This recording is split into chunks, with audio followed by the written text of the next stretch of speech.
India سے کسی نے پوچھا اگر کسی پر کالا جادو ہو تو کیسے پتہ چلے؟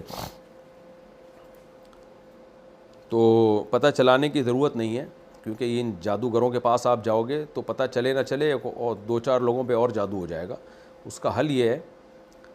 دیکھیں میں اس کی ایک مثال دیتا ہوں، بہت پرانی بات ہے، میری بچی بیمار تھی تو میں ایک چائلڈ اسپیشلسٹ کے پاس لے گیا، تو چائلڈ اسپیشلسٹ نے کیا کیا، مجھے ایک ٹیسٹ لکھ کے دے دیا کہ یہ ٹیسٹ کرا لیں۔ تو میں نے ڈاکٹر صاحب سے پوچھا کہ یہ ٹیسٹ کرانے کے بعد کون سی دوا دیں گے آپ؟ انہوں نے کہا اگر اس ٹیسٹ میں یہ بیماری آ گئی تو یہ میڈیسن دوں گا۔ تو میں نے کہا اگر ٹیسٹ میں یہ بیماری نہیں آئی تو انہوں نے کہا میڈیسن پھر بھی یہی ہے۔ تو میں نے کہا ڈاکٹر صاحب پھر ٹیسٹ کرانے کی ضرورت کیا ہے؟ انہوں نے کہا نہ کرائیں، پھر بات صحیح ہے آپ کی۔ انہوں نے کہا اصل میں لوگوں کو تسلی کے لیے ٹیسٹ کرانے ہوتے ہیں، اس لیے میں نے کہہ دیا۔ تو بات یہی ہے کہ بھائی جب ٹیسٹ کرانے کے بعد بھی میڈیسن اور علاج وہی ہے، ٹیسٹ کرانے سے پہلے بھی وہی ہے، تو ٹیسٹ کرانے کی ضرورت کیا ہے؟ تو جادو ہو یا نہ ہو علاج ایک ہی ہے اس کا، سورہ فلق سورہ ناس پڑھیں، آیت الکرسی پڑھ کے دم کریں، پانی کی چھینٹیں ماریں آیت الکرسی پڑھ کے، آپ کا اثر نہیں ہو رہا کسی نیک آدمی کے پاس جائیں، عامل یا جادو کا علاج کرنے والے کے پاس نہیں جانا آپ نے، تو مسجد کے امام صاحب کے پاس چلے جائیں، کسی بھی نیک آدمی کے پاس چلے جائیں، حضرت اس پہ دم کریں، صبح و شام دم کروائیں، انشاءاللہ ٹھیک ہو جائے گا، نہیں ٹھیک ہو تو صبر کریں۔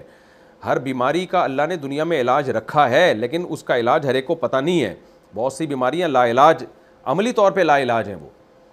تو اب کینسر ہو جائے کسی کو تو نہیں علاج ہوتا بھائی، اب یہی ہے کہ بس صبر کرو، اللہ ہی ٹھیک کر دے گا تو ٹھیک کر دے گا۔ تو جادو کا علاج اللہ نے نازل کیا ہے، سورہ فلق سورہ ناس آیت الکرسی سورہ بقرہ، یہ سب جادو کے علاج کے لیے، تو یہ شرعی رقیہ جسے کہا جاتا ہے یہ پڑھیں آپ کا اثر نہیں ہو رہا کسی سے نیک آدمی سے دم کروا لیں، اس سے آگے آپ جانے کی کوشش کریں گے تو بیڑا غرق ہونے کے علاوہ کچھ بھی حاصل نہیں ہوگا، وقتی فائدہ ہوگا لیکن پوری نسل جنات چڑیل بھوتوں سے برباد ہو جائے گی آپ کی،